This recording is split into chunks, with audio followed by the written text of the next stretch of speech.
Hi, K-pop lovers. Welcome back to our channel. What if the biggest K-pop comeback in history almost became its biggest disaster? On March 21, 2026, 7 men stepped onto a stage at Gwanghwamun Square in Seoul. Millions screamed. 18 million people watched live on Netflix. Headlines called it the comeback of the century.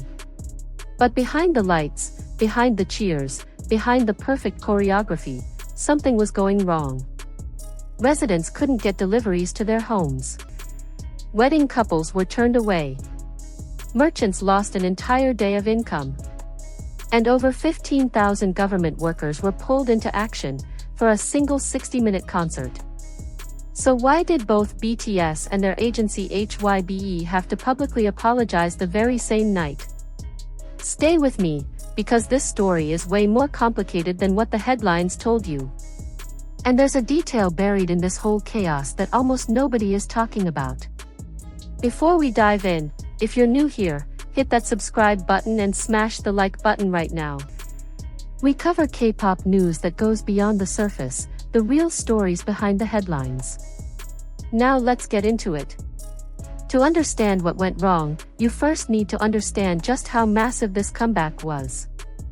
BTS had been on hiatus for nearly 4 years. All 7 members, RM, Jin, Suga, jhope, Jimin, V, and Jungkook, had completed their mandatory military service in South Korea. Fans had been waiting since 2022. The anticipation was unlike anything in K-pop history. On March 20, 2026, BTS dropped their new studio album, Arirang, named after Korea's iconic traditional folk song. The title itself sent a message: this was a return to roots. And one day later, on March 21st, they performed live at one of Seoul's most historic and culturally significant locations, Gwanghwamun Square, right in the heart of the capital.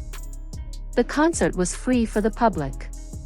Only 22,000 people received golden tickets for seated access, but authorities projected that up to 260,000 fans could flood the area. The concert was live-streamed on Netflix, reaching viewers in 190 countries. The production was directed by Hamish Hamilton, the same director behind the Super Bowl halftime show. This was, by every measure, the biggest single-day K-pop event ever attempted. And that's exactly where the problem started.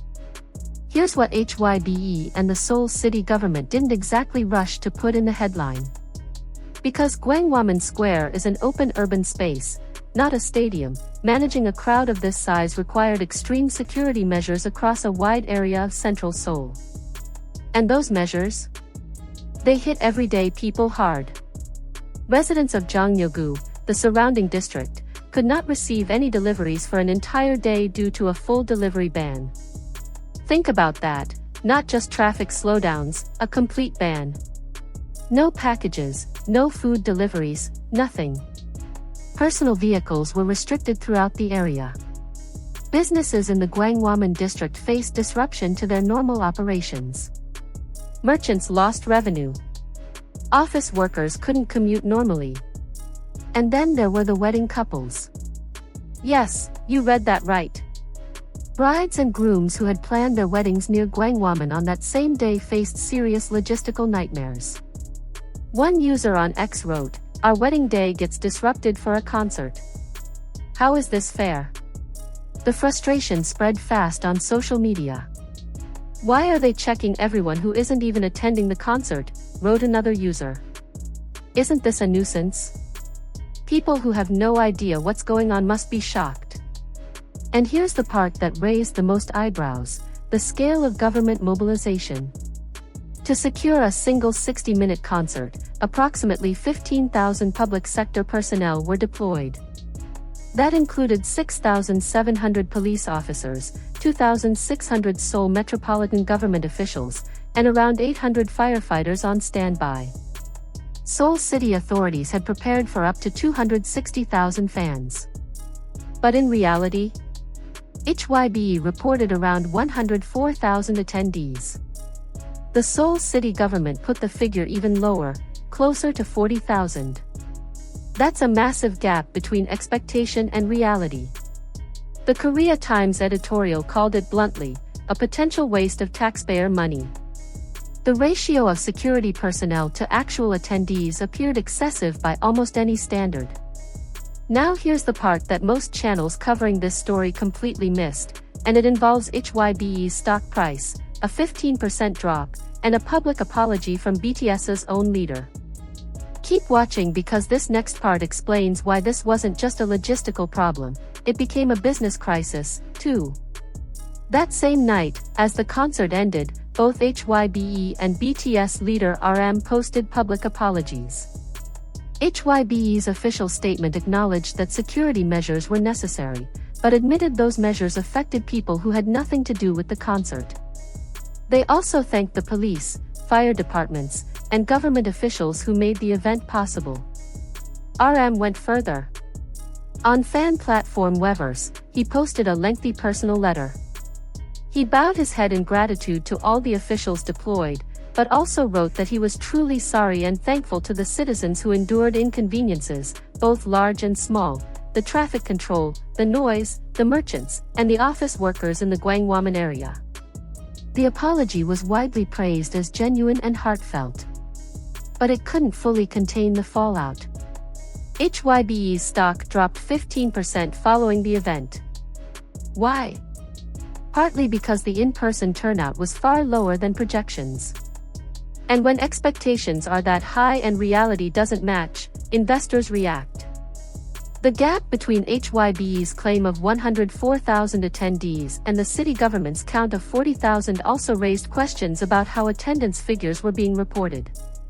The growing public frustration even led to early discussions about potential legal action from residents and local businesses against city authorities, though as of now, no official lawsuits have been confirmed. To be fair, and this is important, not everyone was critical of the security measures. South Korea is still carrying the trauma of the Itaewon crowd crush on October 29, 2022, where 159 people lost their lives in a crowd surge. Since then, the bar for crowd safety in South Korea has been set very high, understandably so. Many voices online defended the precautions. How can anyone say that after what Korea went through with the Itaewon crowd crush, wrote one user. What if the authorities had done nothing, allowed people to gather in huge numbers, and then an accident happened? That is a completely valid point.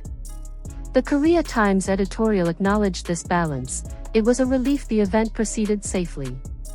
But it also pointed out the structural issue. Gwangwamun Square was never designed to host events of this scale. And that raises the real question that nobody in HYBE or Seoul City Hall seems eager to answer. Whose responsibility was the venue choice?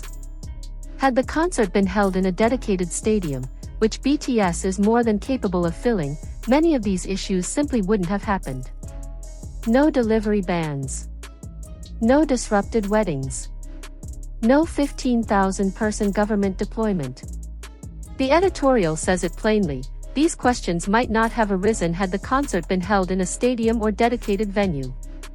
Despite the controversy, BTS's comeback is, by most measures, a massive artistic success. The album Arirang swept global music charts upon release. RM's personal letter ended on an emotional note, saying the moment they heard the crowd's cheers filling Gwangwamun Square, the members were overwhelmed with the feeling that they had finally returned. And the next chapter is already underway. BTS's world tour, titled BTS World Tour, Arirang, kicks off on April 9, 11, and 12 at Goyang Stadium in South Korea, before moving across the globe. The tour spans 79 performances across 34 cities, covering Asia, North America, Latin America, Europe, and the Middle East. It is officially the largest world tour in K-pop history. So, disaster or triumph? Honestly, both. The concert itself was spectacular. The production, the performance, the global moment, undeniable.